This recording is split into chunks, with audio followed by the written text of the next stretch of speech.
Department of Agriculture, Conservation, and Forestry announced today the PFAS Fund has awarded $3 million to researchers for studies that will help farmers make decisions on property impacted by the forever chemicals.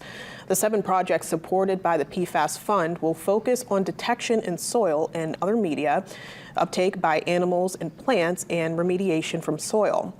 90 farms in the state have been impacted by PFAS chemicals in some way.